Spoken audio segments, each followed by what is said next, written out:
kerjasamanya supaya berita yang kita sajikan kepada masyarakat sebagai kebenaran.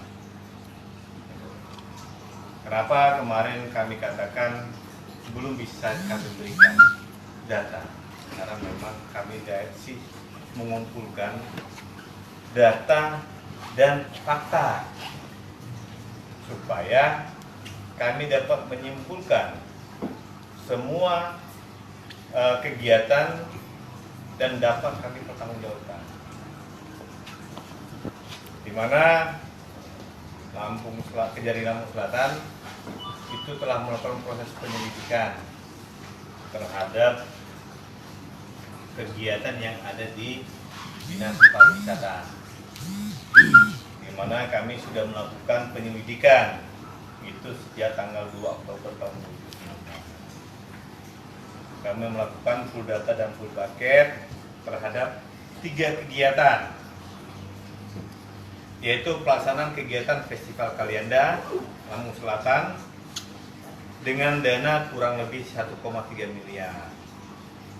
Kemudian kegiatan pelestarian dan aktualisasi adat budaya Lampung Selatan senilai 355 juta sekian.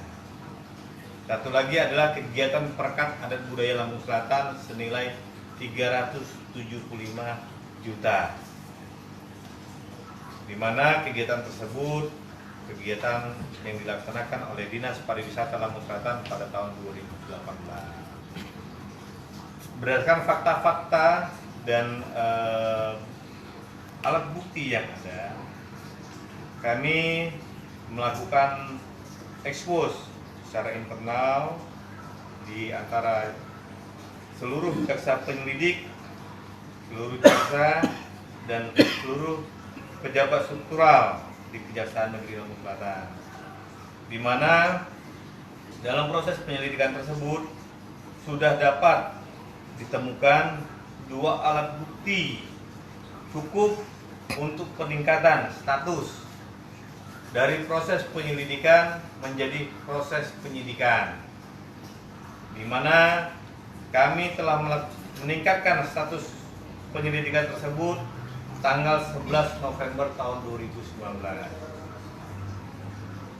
Kegiatan yang kami lakukan kemarin dalam rangka adalah penggeledahan untuk mencari alat bukti lain pendukung, dan sama sekali bukan OTT.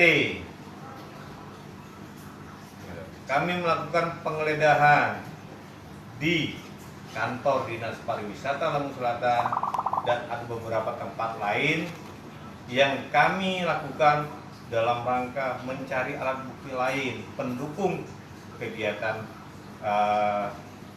penyidikan kami.